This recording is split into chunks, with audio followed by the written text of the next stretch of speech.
This is another episode of Standup Comedy, your host and MC, celebrating 40-plus years on the fringe of show business. Stories, interviews, and comedy sets from the famous and not so famous. Here's your host and MC, Scott Edwards. Ladies and gentlemen, welcome back to the show. We have another terrific interview for you.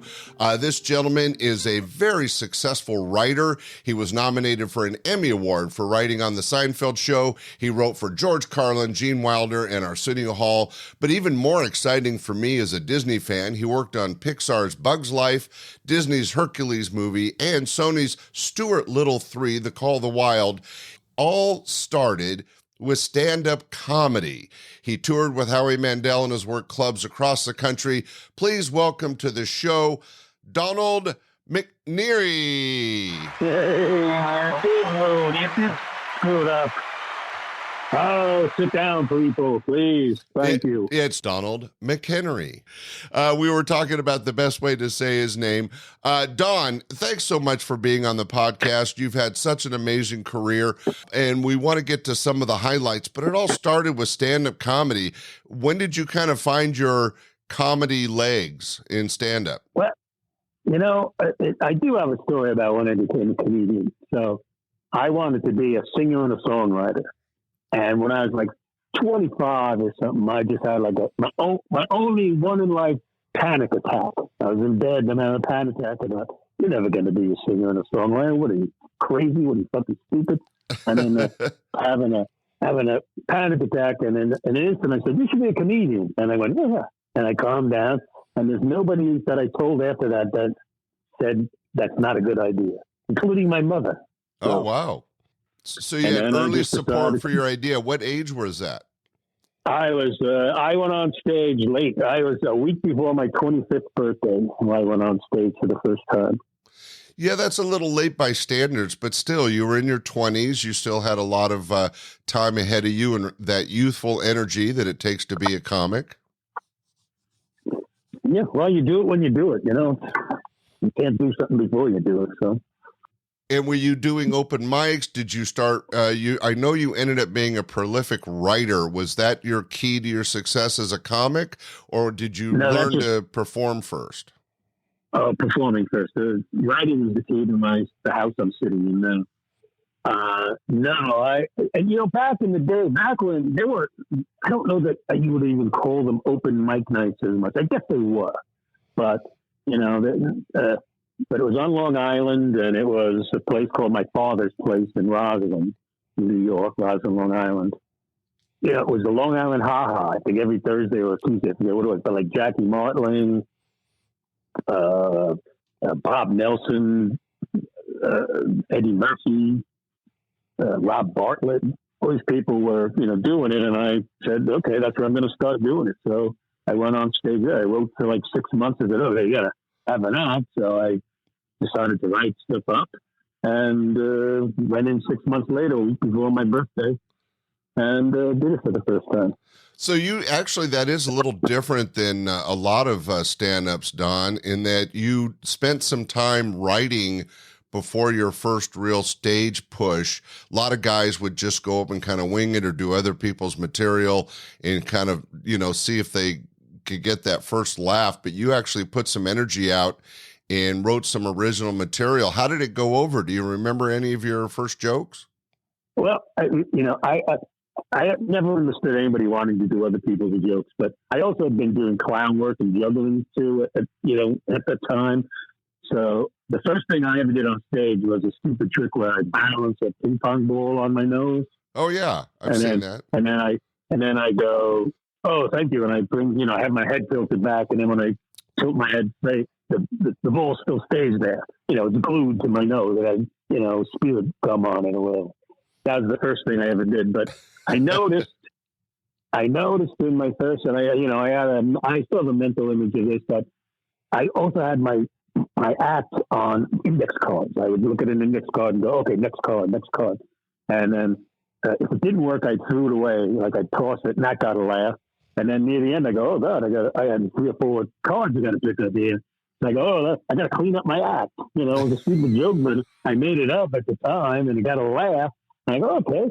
there was a little, I noticed a little bit of that I could ad lib, whether that was funny or not. I could still do it. Well, That was it's almost 25 years old. I mean, that is a realization that a combination of antics like juggling and the ball balancing on the nose is kind of magical and juggling, but also the ad-libbing stuff. You're already learning that trick of interacting with the audience kind of naturally, right? Yeah, but I think I always was a natural comedian. So, I mean, I noticed, even my mother told me that when I told her I was going to be a comedian, she goes, your first grade teacher told me she had to keep a handkerchief in her desk because she didn't want you to see that she was laughing when you were saying stuff. Well, that's interesting. But I was the class clown, in grammar school and, things like that. So I was voted class clown, whatever that actually means, but kind of thing. So I make people laugh without, I notice that I do it like, I don't try to be funny in a sense. Yeah, you didn't have to really work at it. You had a natural sense of humor about you that people acknowledged and realized early on, which gives you a huge heads up as a stand-up because so many of us are neurotic, nervous balls of sweat when we go up there the first time. So being naturally humorous, I'm sure, gave you an edge. And you already were doing a lot of writing. Was that something that came natural to you? No, and I didn't really write right. I would get ideas and put them down and go, just think about them. I never really wrote stuff out at that time, especially stand-up. I hardly ever write out stuff on stand-up. I just get an idea and work on it or whatever.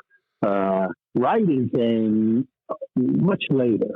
Well, it must have worked for you. You ended up working in Vegas and touring with Howie Mandel.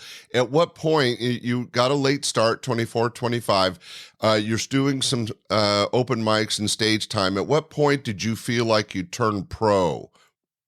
I had a bet. I was laying rugs, doing carpets. I was installing carpets, for a living. I had a business.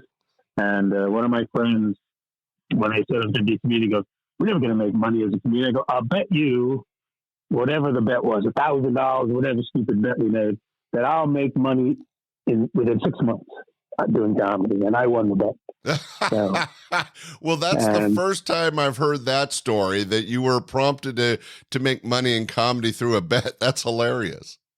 I don't think I was prompted to make the money doing it, but I just knew that, there's money to be made. I knew people were making stuff. I didn't make much money, I didn't make enough to cover the bet had I lost. I'll tell you that. Well, still, you put yourself out there and started making some money. And I think that the combination of getting laughs and getting paid can be a real driver of this industry. Oh, yeah. I mean, within a year, I'd say me and my buddy, another buddy, the guy was my partner, we disbanded the business. He wanted to go into making holistic foods and tofu stuff, and so we had a house we lived in. We shared a house in Long Island and the pool, and it was nice. I made money. I made a lot of money kicking rugs, and I went in. We just expanded the business. I moved back into my mother's house for a while. We all lived with my mother. With 5 kids because my father died young, so there was room, and she needed people there. So. Until I met my wife, I stayed there for another year or so. Wow! And and then that's all I did was comedy. I just went in and started going. And there was the East Side Comedy on Long Island. A lot of clubs opened up at that time. That was like a boom of the comedy. Was that the early '80s, mid '80s? Yeah, no, 80, 1979. Yeah. Yeah, that's really what I opened my club in 1980, and that was right at the precipice of the big move of stand-up comedy as an industry. Well, that's exciting. Now, you obviously got very good at it because you were touring around different clubs, and you ended up hooking up with Howie Mandel early on. Did you tour with him for a while? Yeah, and I wasn't even that early. I was probably in the 90s. Yeah, I think like a year and a half or so. I'm trying to remember who I got. Oh yeah, I got a call from somebody, some booker said, "Hey, you want to go on a three-day tour with Howie Mandel?" And I go, "Sure, why not?" And he's doing a bus tour on the East Coast, and then from that he hired me, and then I moved to LA and I worked with him a lot more. You know, we'd fly. You know, that was private jets and stuff. So that was like a year and a half or more that I did that. Well, that kind of road work in opening for somebody like Howie, who was a big star at the time, gives you so much more experience and gives you more opportunity to grow as a performer. But as you alluded to, you've actually had 10 years at that point building up your act. No, more like 10 years. So Sure. you've been working clubs around the East Coast and kind of built yourself up. Were you headlining? You know, yes and no, but no, I never was a headlining actor. And then, you know, I could have been, but then when I went into the writing, I stopped really going on the road. And, you know, all I did on the road was I maybe work 1 week a month for Bud Friedman. I do a improv in Vegas or out here in Palm Springs or whatever, and Tahoe. So I didn't work that much. So I was off the radar at that point. So let's track this for the audience. So you're doing comedy, you're making some money, you get tapped to tour with Howie for a while, and that exposes you to Vegas and LA and different cities. Can you explain at what point you kind of started writing and when that became an important comedic or creative outlet for you? Yeah. I never, in my mind, never thought I was going to be a writer. I never even considered it. And then I met another comic, Bob Shaw, who was a fantastic comic. And we met in New York at the Improv, and we talked a little, and then we worked together. We did like a 2-week tour of Tennessee and the South for a couple of, at least 2 weeks.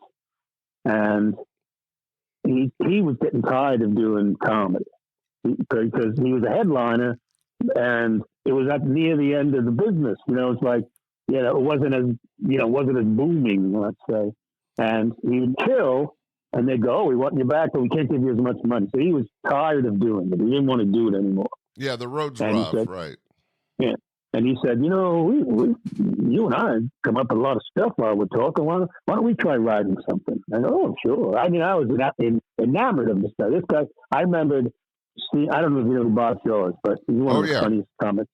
And I remember when we were sitting out smoking a joint next to the Improv, everybody smoked pot and go to this little stairway and 2 doors down or whatever. And I go, "I remember you. You performed when I was in college. I saw him when I was at Nassau Community College, and I remembered his act." He goes, "I don't remember that stuff." And so he asked me if I wanted to write with him. I go, "Yeah, sure." So we started writing something, and then we were trying to write a movie he had an idea for. And then one day Larry David calls and says, "Hey, you want to write a Seinfeld?" Because he's really good friends with Larry David. And so Larry called him and asked, "You want to?" I go, "Sure." He goes, "Okay, pitch me some ideas." So we pitched some ideas. We liked the ideas. Said, "Okay, do it. You got it." We didn't have to go to an agent. He just said, "Okay, you got the gig." Wow, by the way, that's unusual in the business for everybody listening that doesn't know show business. Normally it goes through an agency or a booker and all kinds of people that are tapping into it. But to be asked directly by Larry David and working with Bob Shaw, who was huge at the time, what a great opportunity, Don. And that first script for Seinfeld obviously did very well. It got nominated for an Emmy Award. What was it like converting from stage work as a comic to the hard work of writing? Well, monetarily, it was fantastic. We then moved to L.A. after that. Larry got us an agent. Harry Emanuel at the time was the big agent. And so we had an agent. We went out, pitched ideas, got stuff. We did a lot of rewrite, and then we got Disney. What happened? We were bouncing around town trying to get gigs, and we got a meeting at Disney for I think it was for, I don't know, not Mulan, but a different movie. So and they liked us. And yeah, so already built yourself up in that short time from that conversion from stand-up comic to using your humor with Bob Shaw and doing some writing, getting the Seinfeld, and then now you have the agent, somebody to represent you and shop your work. Did the movie you guys work on ever work out, or was that just a practice thing? Nope, that never happened. Just a good learning tool. Yeah, well, it was something to keep us, trying. I mean, again, your first script is never going to be good anyway. So, we fell into writing and rewriting more than writing, which was probably why we're not working together anymore. But so to explain to the audience, a lot of times when there's an original script or a book being converted into a movie, the studio or producer will hire writers like Don to go in and really spruce up a script or add more comedy and make it a little more well-rounded. Is that a good explanation? Yeah, and at first it was more like with Disney. They brought us in on one, I can't remember, it was Hunchback or Mulan, and they liked us, but they said, our sensibilities weren't right for that project. They go, but we have another movie that we'll call you maybe. And we just thought they were blowing smoke up our ass. We go, no, we didn't get the gig. And then a few weeks later, they sent us scripts for Hercules. They had a first draft of Hercules, and they wanted us to punch it up. And then I remember this very distinctly because we had to go in the next day or whatever, and there was a blackout. All of LA was blacked out. And we had to read the scripts by candlelight and make notes and everything. And then we went in the next day, and I didn't even pitch one joke. I told them, I just said, there's this and this, like structural things. I go, your hero isn't really a hero. He's sacrificing himself so he can get laid. He has to be a real hero, and expect nothing and all these things. And they liked all the ideas, and they said, anyway, we did write some jokes. He goes, all right, tell me one of the things you wrote. And I just opened up the script, and I said, this isn't a joke, but it's a character called Thesaurus, where anything that, he just uses 15 words for anything he says. It's like, that hurts. It's painful, whatever. I can't remember the whole thing, but they laughed at that, and we got the gig.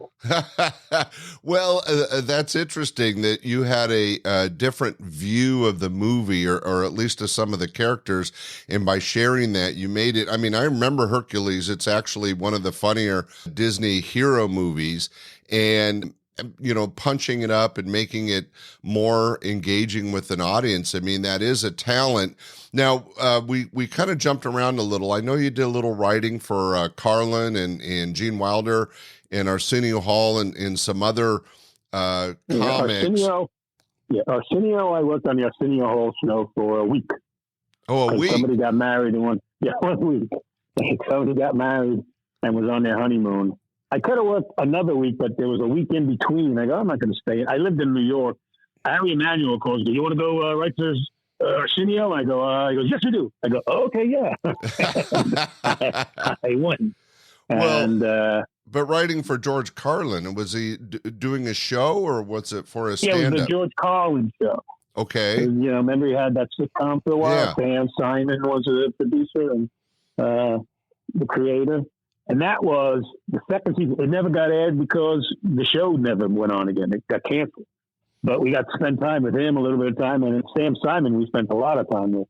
And it's interesting who you can meet in show business. I'm sure Carlin, from one comic to another, had to be one of your heroes. And all of a sudden getting a chance to work with him on a show had to be pretty exciting. Did you find it difficult or easy writing for others? Nothing's easy, so it's just as easy as writing for me, I guess. Yeah, I don't find it any more difficult than writing jokes. I don't know. It's hard. It is hard to write. So yes, not difficult. Well, I just meant that I've spoken to a couple other writers that have done TV sitcoms and stuff, and they were saying that some of them found it easier writing in the comedic voice of somebody else, and others found it challenging. I was just wondering if this all just kind of happened naturally for you, or if you had to really work at it. Yeah, I think it happens semi-naturally, and then you just have to do the work, And again, we only wrote the one episode for Carlin show, and never got produced because the show never got picked up. The Gene Wilder thing was the first gig I ever had writing, and that was in New York. That was the best time I ever had, really. I lived in New York. I was working at Catch and the Improv every night, emceeing, making money there, and then we got this gig. I biked over the bridge to Queens to go to Astoria Studios for work every day, so that was fun. What was the Gene Wilder project, if you don't mind me asking, Don? It was called Eligible Dentist. It was a maudlin. It was very maudlin. It was about a guy whose wife died, and his wife just died, and he's a dentist. He lives in Rhode Island, Newport, Rhode Island. He's a rich dentist in Newport, Rhode Island. Everybody's trying to fix him up, but he still sees his wife and dances with her and sings with her, but it was Wallace Shawn was in it, Jill Clayburgh was in it. Everybody was a big star. Well, Gene Wilder is one of those guys that attracted talent around him because of his talent. People wanted to work with him, and getting a chance to write for that show early in your career as a writer had to have been a good lesson for you, good experience for you. I think you've had some really unique and special opportunities. Was there anybody you worked with that kind of took your breath away or was extra exciting? Famous people? Not exactly. But, with Disney, especially Hercules, we got to work with a lot of the actors in the recording sessions. Like we would make suggestions and stuff like that. So, Hal Holbrook got to spend an afternoon, Rip Torn. That was one of the greatest few days of my life. Rip Torn he would just had stories after stories. He was just so great. Oh, everyone said, yeah. I've talked to other people that have worked with Rip Torn. He was just such a character in front of and behind the camera. People got so much out of him. Well, that had to be really exciting. Now, I know that you also did some work with the Sony company on Stuart Little. Was that the same kind of thing? Were you punching up and working with the actors? We wrote some scratch, and it's terrible. I would not recommend it to anybody. Stuart Little 3. Stuart Little 3, Call of the Wild, you did from scratch, and don't go see it. Yeah. But this is a funny story. We pitched it to, we had pitched it to the producers, and these are the producers that produced Gladiator, Red Wagon. This is a big production company, and they liked it, and they said, okay, now we have to tell, because it was going straight to video the whole time. It was never a theater release. But we had to pitch it to the head guy, and the head guy looks like the guy from Babe. That'll do, Pig. I can't remember his name right now. He was in L.A. Confidential. Anyway, was that a scary moment going in and pitching that? No, I love pitching. But we went in. It was late in the afternoon on a Friday, and the guy fell asleep during the pitch. He was an older guy, and it was late in the afternoon. You never want to pitch after lunch, especially on a Friday. And you want to go in the mornings, never after lunch. And he fell asleep, and I'm the one who pitched. I could remember things better than Bob, so I could pitch a story. And I'm looking at him, and he's looking at me, and I just kept going. I finished the pitch. The guy wakes up and goes, "Okay, let's do it." Well, my aim is to put everybody to sleep, and then maybe I'll get a gig again. Well, Don, it seems like you had kind of a naturally growing career, starting with stand-up comedy and ending up writing for TV and then writing some feature films, all animated, basically. Such it's so interesting because it kind of naturally happened for you. You worked at it, Yeah, of course. accidentally. Accidentally happened. Yeah, I fell into it. Yeah, I mean, that's exciting, and all those things I'm sure created for a good living for you. I know that writing for TV and for the film industry can be profitable. I mean, you have done well with it, right? Yeah.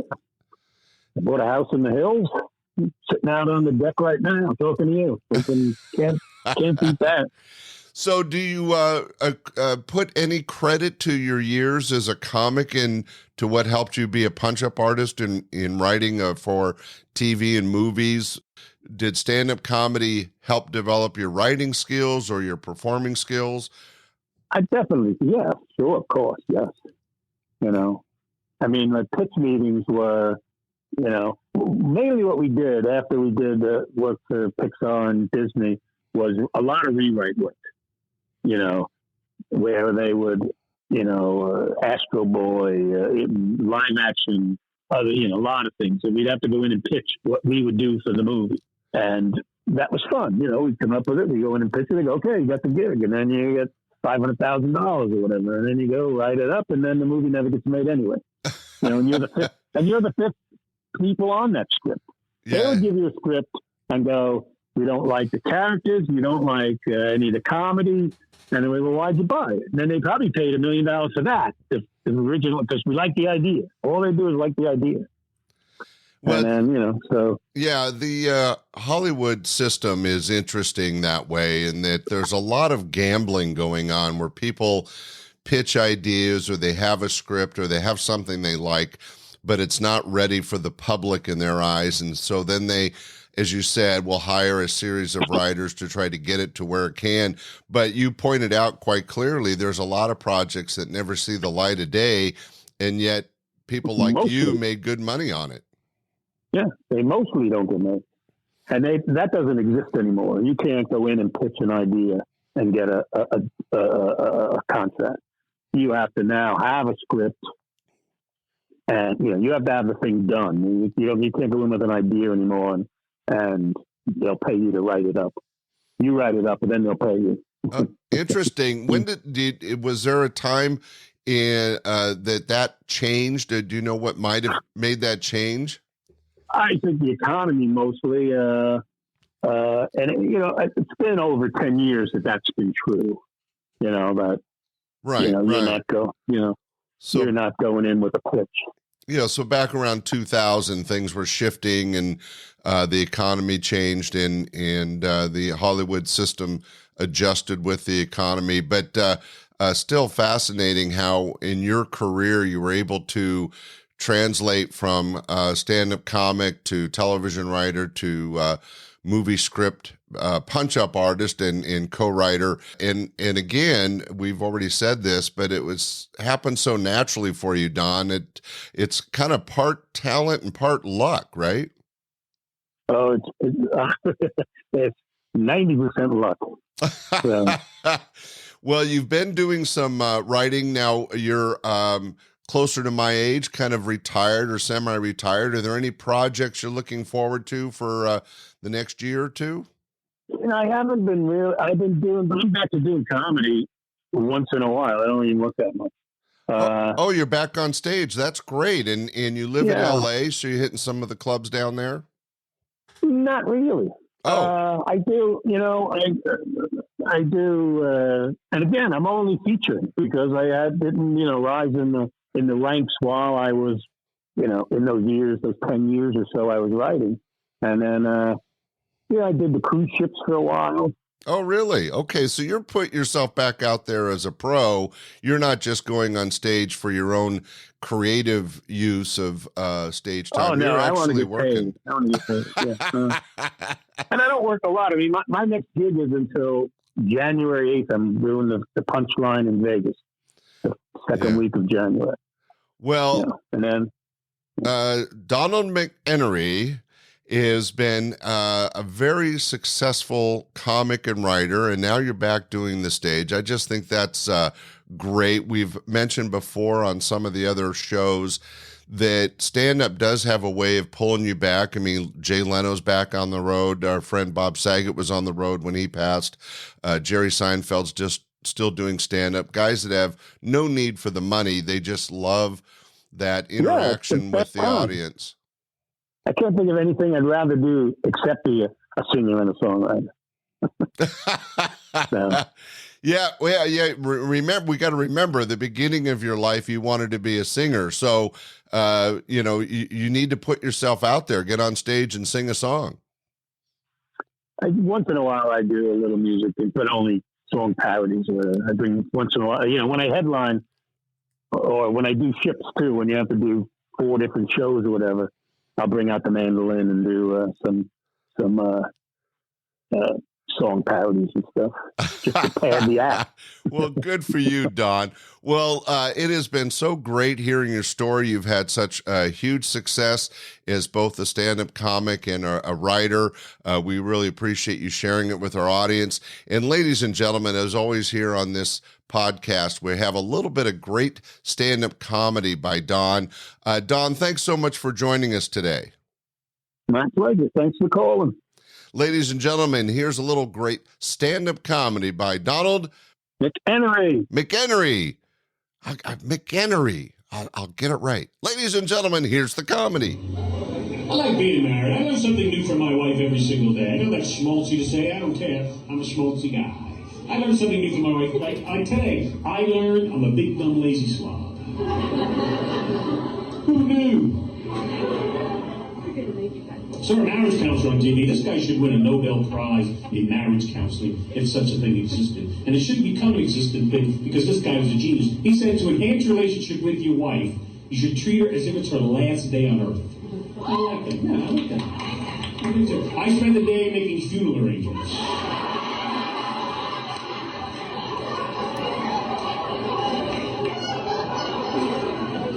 Got myself a new black suit. I ordered a lot of flowers. Hell, I even dug the hole in the backyard. I love my wife.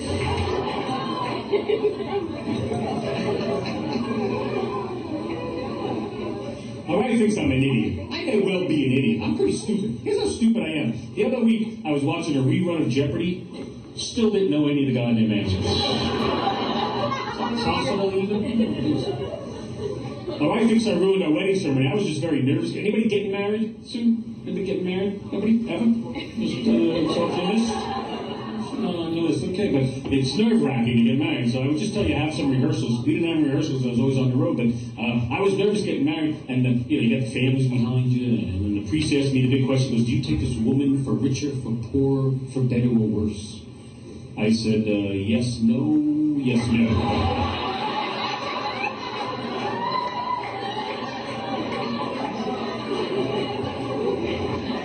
Back in New York, I went by my old school. I went to Catholic school 12 years, and it depresses me every time I go by my old school and I visit my mom. Go to Catholic school? Everybody go to Catholic school? Yeah. Women clap. Men don't clap for it. I went 12 years. I'm pissed that I went to Catholic school, but I have to admit, I have the main benefit of a Catholic education.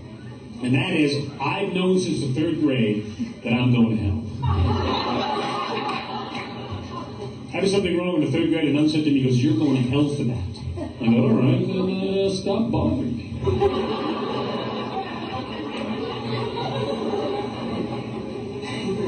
Yeah, the nuns back there, the nuns, the mean nuns. I had the meanest nun in the world, Sister Benito Mussolini. What's her name? We called it Il Duce bag.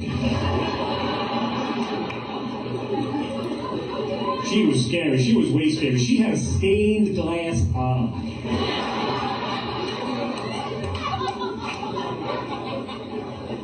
Stupid punishment, stupid. The punishment for sloppy handwriting, she beat her knuckles with a ruler. Well, no wonder I got sloppy handwriting. Just in the 4th grade, I got arthritis. I'm 10 years old, I can't straighten any of my fingers. If I can straighten any finger, I'd poke your other goddamn eye out. How many years did you go to Catholic school, man? 5 years. 5 years. I went 12. In 12 years, I had one black nun. You ever have a black nun? You ever meet one? I only had the one black nun, very militant, black militant nun, sister. She hated me. She beat me in this letter. Ladies and gentlemen, that was Donald McEnery on stage. He is a talented stand-up comic. He is a prolific writer, has done a lot of the movies that we've all grown up with, and it was just really great to have him on the podcast. Hey, we hope you enjoyed it as much as I did. Continue listening. We'll have another great show for you next week. Tell your family, tell your friends. Let's build this up. Thanks so much for listening. Bye. We hope you enjoyed this episode of Stand-Up Comedy, Your Host and MC. For information on the show, merchandise, and our sponsors, or to send comments to Scott, visit our website at www.standupyourhostandmc.com. Look for more episodes soon and enjoy the world of stand-up comedy. Visit a comedy showroom near you.